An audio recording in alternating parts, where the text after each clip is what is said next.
बिस्मिल्लाहिर्रहमानिर्रहीम। अस्सलाम वालेकुम डियर स्टूडेंट्स। चैप्टर नंबर 3 का आज हमारा लास्ट टॉपिक है, लेक्चर लास्ट है डायनामिक्स का। तो हम डिस्कस करते हैं फ्रिक्शन को। फ्रिक्शन किसे कहते हैं? हम कहते हैं to stop a moving object force must act in the opposite direction to the direction of motion. हर मोशन के अपोजिट डायरेक्शन में जो फोर्स लगती है उसको स्टॉप करने के लिए उसे हम क्या कहते हैं? फ्रिक्शन कहते हैं। फॉर इंस्टेंस कहता है if you push your book across your desk, अगर आप अपने डेस्क के अक्रॉस बुक को क्या करते हैं? पुश करते हैं, the book will move. The force of push move the book. जो आपने फोर्स लगाई उसकी वजह से क्या हुआ? बुक मूव करना शुरू करता है। As the book slides across the desk, जैसे वो स्लाइड करना शुरू करता है, it slows down and stops moving. और वो क्या करता है? स्लो होता है, देन स्टॉप हो जाता है। The force that oppose the motion of an object is called friction. और वही फोर्स जिसने इस बुक को स्टॉप किया है उसे हम क्या कहते हैं? फोर्स ऑफ फ्रिक्शन कहते हैं। तो यहाँ पे हमारे पास कुछ टाइप्स हैं फ्रिक्शन के। हमारा स्टैटिक फ्रिक्शन है, डायनामिक फ्रिक्शन है, रोलिंग फ्रिक्शन है, फ्लूइड फ्रिक्शन। तो हम डिस्कस करते हैं टाइप्स ऑफ फ्रिक्शन में। एक तो स्टैटिक फ्रिक्शन, दूसरी हमारे पास क्या है?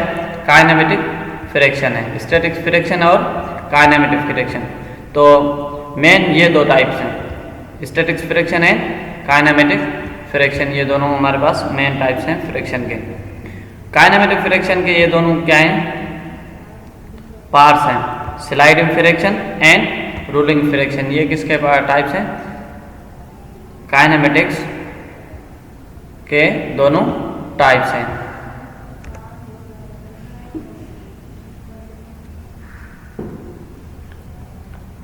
तो हम फर्दर डिस्कस करते हैं कि friction is an equal to the applied force that tends to move a body at rest. कोई भी चीज़ रेस्ट में उसको हम मूव कराने के लिए जो फोर्स लगाते हैं उसके अपोजिशन में जो फोर्स लगती है उसे हम कहते हैं friction. It increase with the applied force. जैसे आप फोर्स लगाते जाएंगे वो क्या होती जाएगी? बढ़ती जाएगी। Friction can be increase to certain limit. ऐसे नहीं है कि वो बढ़ती ही जाएगी, नहीं, कहता है एक लिमिट, एक हद तक बढ़ेगी, उसके बाद वो बढ़ना स्टॉप होगी। It does not increase beyond this. और वो अपनी लिमिट से आगे नहीं बढ़ सकती। This maximum value of friction is known as the force of limiting friction. और वो जो मैक्सिमम वैल्यू है ना फ्रिक्शन का उसे हम कहते हैं limiting friction. It depends on the normal reaction pressing force between the two surface in contact. वो किस पे डिपेंड करती है? नॉर्मल रिएक्शन पे डिपेंड करती है जो बिटवीन टू सरफेस होता है। The ratio between the force of limiting friction and the normal reaction is constant. जो रेशियो है ना limiting friction and normal reaction का, वो क्या है? कांस्टेंट रहेगा। This constant is called coefficient of friction. और उसे हम क्या कहते हैं? कोएफिशिएंट ऑफ फ्रिक्शन कहते हैं। तो यहाँ पे देखिए हमारे पास कोई भी म्यू हमारे पास क्या है? कोएफिशिएंट ऑफ फ्रिक्शन है, ये रेशियो है हमारे पास friction divided by normal reaction. तो हमारे पास फ्रिक्शन फोर्स हम किस तरह से निकालते हैं? हम कहते हैं mu times R normal reaction. If m be the mass of the block, कहता है कि अगर एम क्या है? मास है ब्लॉक का, देन फॉर हॉरिजॉन्टल सरफेस, किसी भी हॉरिजॉन्टल सरफेस के लिए रिजल्ट क्या होगी? R is equal to m g. क्योंकि वेट अगर उसका मास है तो उस पर कोई न कोई ग्रेविटेशनल एक्सेलेरेशन भी लगेगी। तो नॉर्मल रिएक्शन जो है वो किसके इक्वल होगी? एम जी के। And hence f s is equal to mu times m g. ये हमारे पास क्या है? फ्रिक्शन है। तो म्यू हमारे पास क्या है? कोएफिशिएंट ऑफ द फ्रिक्शन है। Friction is needed to walk on the ground. Ground पे चलने के लिए फ्रिक्शन का होना लाजमी है।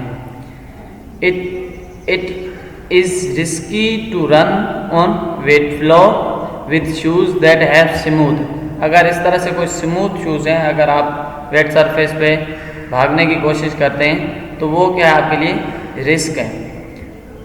Athletes use special shoes that have extra ordinary ground grip, और जो एथलीट्स होते हैं वो भागने के लिए इस तरह से यूज करते हैं शूज वगैरह जिसमें क्या होती है एक्स्ट्रा ग्रिप होती है।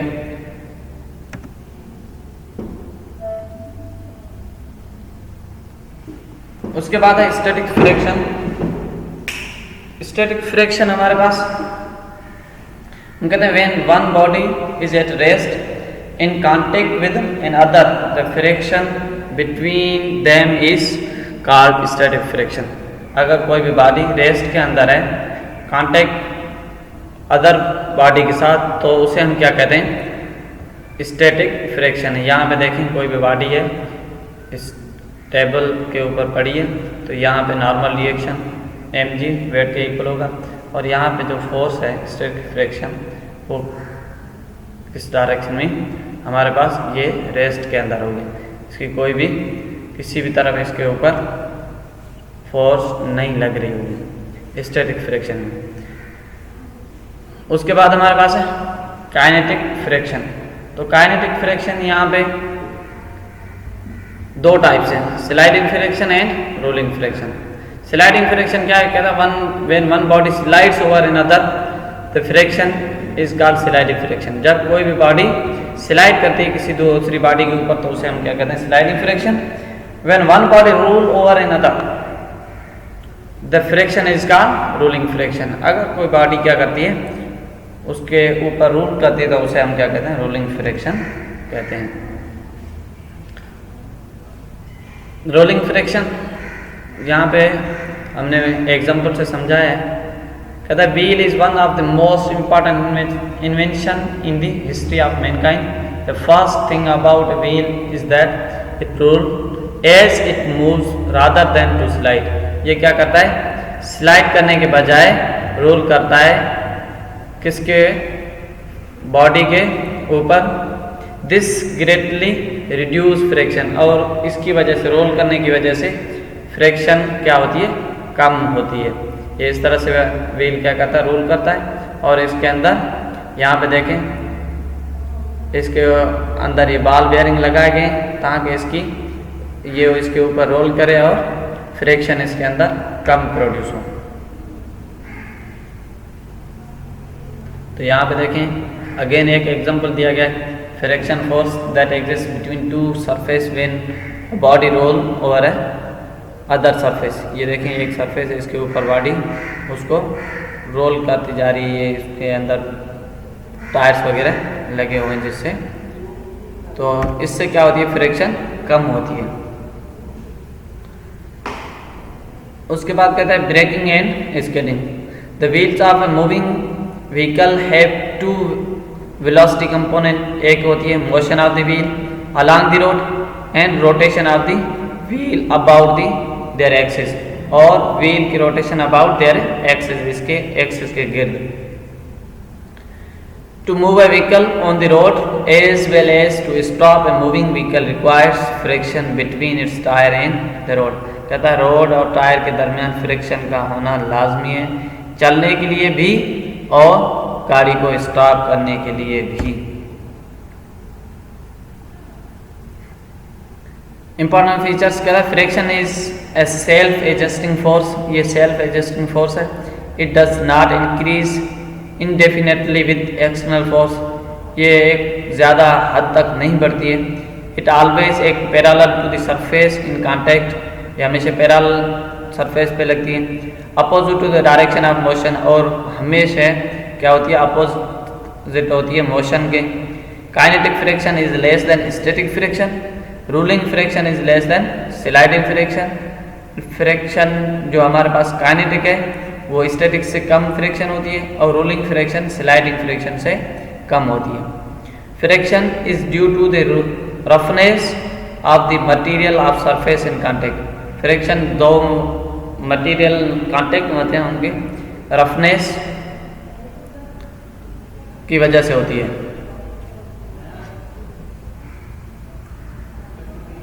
Method for reducing friction. The friction can be reduced by making the sliding surface smooth, कम कर सकते हैं स्मूथ सरफेस बना के उसको फ्रिक्शन को। Making the fast moving object as streamline shape, और जो मूविंग ऑब्जेक्ट्स हैं उनकी शेप किस तरह से बनाए हम, फिश जैसी शेप बनाए, such as cars, aeroplanes etcetera, इनकी शेप आपने देखी है, तो इसी शेप बना के हम फ्रिक्शन भी कम कर सकते हैं। This cars the smooth flow of air and thus minimize air resistance as high speed, और एयर रेजिस्टेंस क्या होती है, कम लगती है इनके ऊपर और स्पीड इनकी ज़्यादा होती है।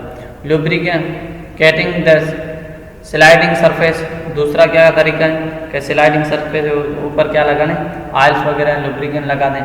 यूजिंग बार बेयरिंग और रूलर बेयरिंग, और फोर्थ वन क्या तरीका है कि हम जो है बार बेयरिंग लगा दें या रूलर बेयरिंग्स लगा दें।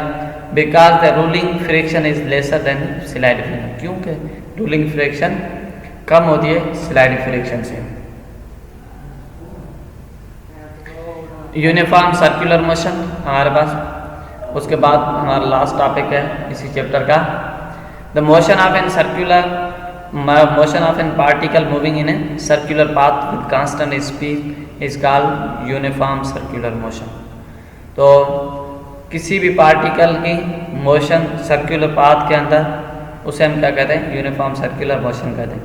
इन this type of motion both velocity and acceleration are constant in magnitude but both changing their direction continuously. Acceleration कहता है कि इसके अंदर वेलोसिटी एंड एक्सेलरेशन दोनों का जो है मैग्नीट्यूड कांस्टेंट होता है, पर इनकी डायरेक्शन चेंज होने की वजह से वेलोसिटी एंड एक्सेलरेशन इसके अंदर पैदा होती है।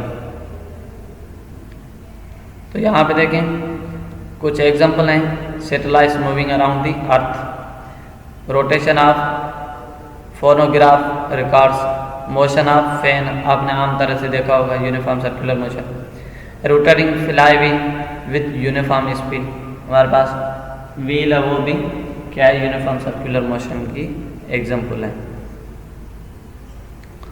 तो हम उसके बाद देखते हैं सेंट्रीपिटल फोर्स और सेंट्रीफ्यूगल फोर्स हम किसे कहते हैं। कहता है centripetal force, a force required to keep body moving in circular path is called centripetal force. वो फोर्स जो रिक्वायर्ड होती है बॉडी को सर्कुलर पाथ में मूव कराने के लिए, उसे हम कहते हैं centripetal force. It produces centripetal acceleration in a body, वो क्या करती है बॉडी के अंदर सेंट्रीपिटल एक्सेलरेशन पैदा करती है जो बॉडी सर्कल के अंदर घूम रही है। It is vector quantity represented by FC having direction toward the centre of circular path, और इसकी डायरेक्शन कहाँ पे होती है, ऑलवेज टुवर्ड द सेंटर होती है। तो यहाँ पे देखें हमारे पास कोई बॉडी है, वो सर्कल के अंदर इस तरह से मूव कर रही है, उसकी कोई वेलोसिटी है, तो इसकी जो सेंट्रीपिटल फोर्स होगी वो ऑलवेज टुवर्ड दी सेंटर होगी, और उसकी वेलोसिटी का डायरेक्शन देखें हर जगह पे इसकी वेलोसिटी का डायरेक्शन क्या हो रहा है, चेंज होता जा रहा है। वेलोसिटी का डायरेक्शन क्या होता जा रहा है, चेंज होता जा रहा है। According to second law of motion हम कहते हैं F is equal to m है, तो हमारे पास यहाँ पे सेंट्रीपिटल फोर्स है, तो हम कहते हैं F c सेंट्रीपिटल फोर्स यहाँ पे, और इज इक्वल टू m क्या है, मास है बॉडी का, a c क्या सेंट्रीपिटल एक्सेलरेशन है। तो हमें पता है क्या है, a c is equal to v square और r, एक्सेलरेशन वेलोसिटी का square divided by r।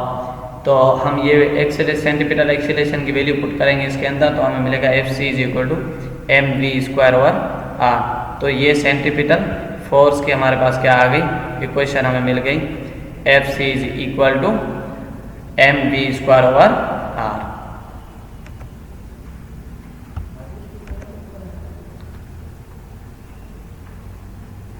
Then हमारे पास centrifugal force. Centrifugal force is an imaginary force, ये क्या है, इमेजिनरी फोर्स है, experience only on non inertial frame of reference. Inertial frame और non inertial frame of reference हम आगे पढ़ेंगे। This force is necessary in order to explain Newton's law of motion in an accelerated frame of reference. Centripetal force is act along the radius but is directed away from the center of the circle. और centrifugal force क्या है? Away from the center होती है. Direction of centrifugal force is always opposite to the centripetal force. और centrifugal force भी same होती है mv square over r.